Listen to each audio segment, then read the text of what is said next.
जैसा कि last episode में हमने देखा कि जाओ फैन के ऊपर वो रेड एविलोरा हावी हो गया था और जब उसने गोल्डफिश को सीनियर ली के साथ बात करते हुए देखा तो वो गुस्से में आ जाता है और वो अपने वेपन को लेकर मर्डरस ऑरा के साथ सीनियर की तरफ बढ़ता चला जा रहा था।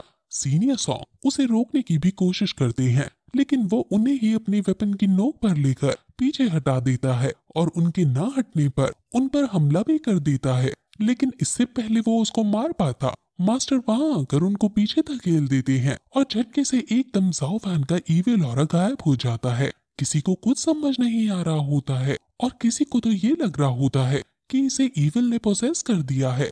गोल्डफिश भी ये देखकर हैरान है और खुद जाओ फैन भी बहुत गिल्ट में है कि वो ये अभी क्या करने जा रहा था भला।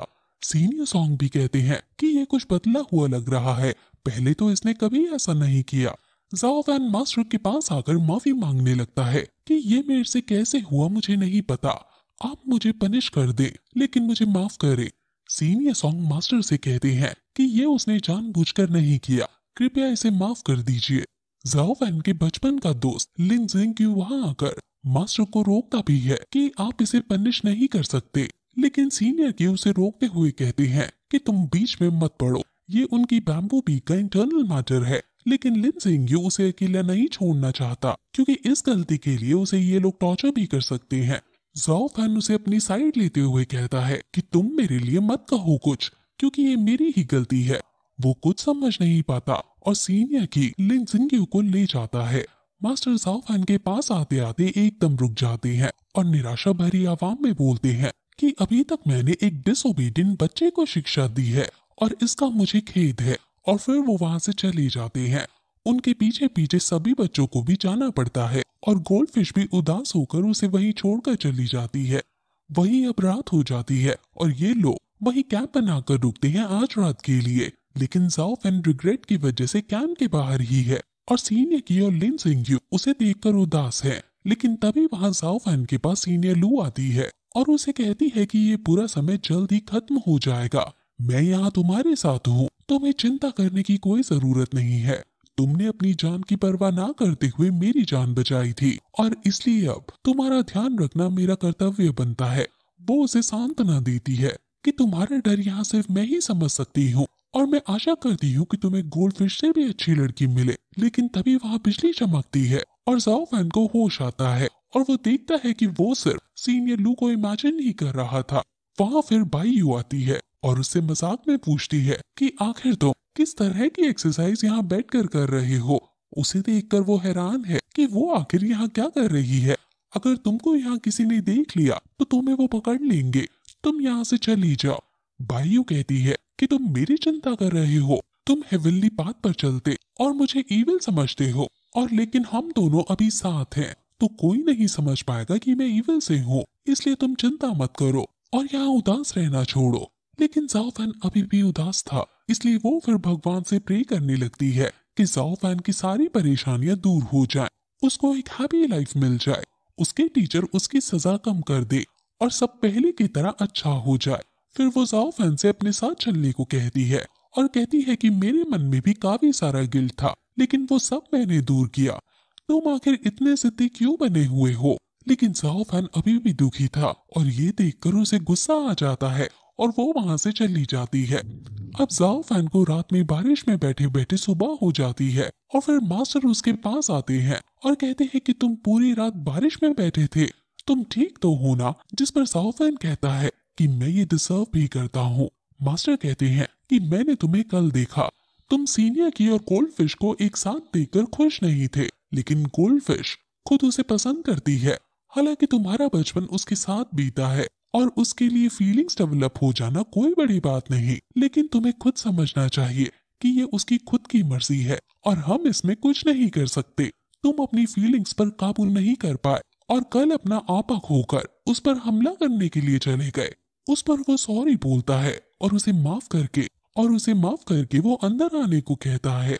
अब इन सभी बच्चों को एक नया टास्क दिया गया है, इन्हें डेमन गुफा में जाकर डेमन्स को पूरी तरह से खत्म करना है।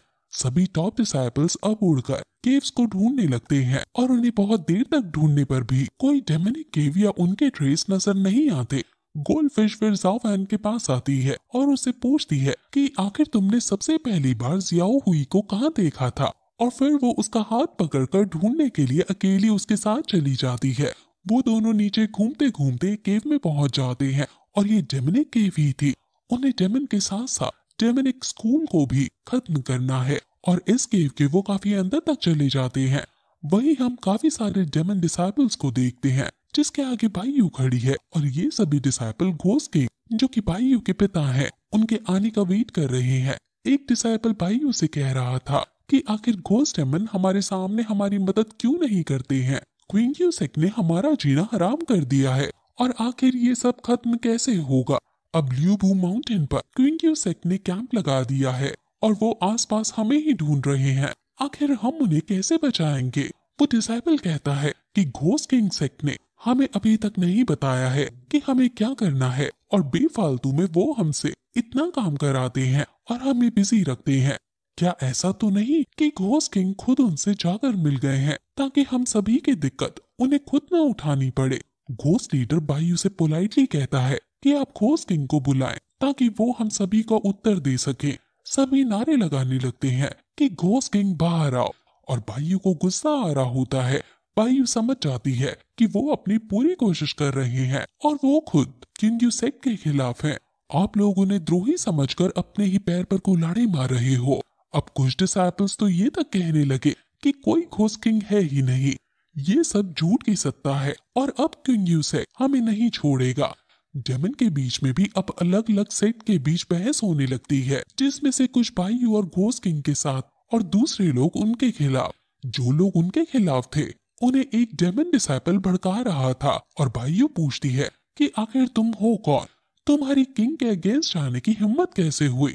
डिसाइपल कहता है कि मैं तो डेमन सेक्ट का एक नॉर्मल डिसाइपल हूँ, क्या आप अब मुझे पर्सनली टारगेट करके विरोध को रोकेंगी। बायू पता लगाने के लिए उस पर एकदम अटैक कर देती है और उसके लड़ने के पैटर्न से सभी को समझ आ जाता है कि ये क्वीन यूसेक का एक जासूस है। बायू उनके पीछे उसे मारने लगती है लेकिन वो भागने लगता है और केव से बाहर चला जाता है। गोल्डफिश कहती है कि अगर ये क्वीन यूसेक का है तो हमें उसे बचाना होगा। बायू अपनी अलग अलग स्किल्स का यूज करके उस पर हमला कर रही है और वो भी अपनी फॉर्मेशंस का यूज करके उससे बच रहा है। और इनकी फाइट से हमें पता चल जाता है कि दोनों ही बहुत बड़े मार्शल आर्ट्स एक्सपर्ट हैं। और तभी डिसाइपल को अपर हैंड मिल जाता है और वो बायू को हराने ही वाला होता है कि तभी वहाँ घोस्ट किंग आकर उसे बचा लेते हैं और डिसाइपल को दूर फेंक डालते हैं। ज़ाओफैन इस आदमी को देखकर हैरान हो जाता है और फिर यही एपिसोड खत्म हो जाता है।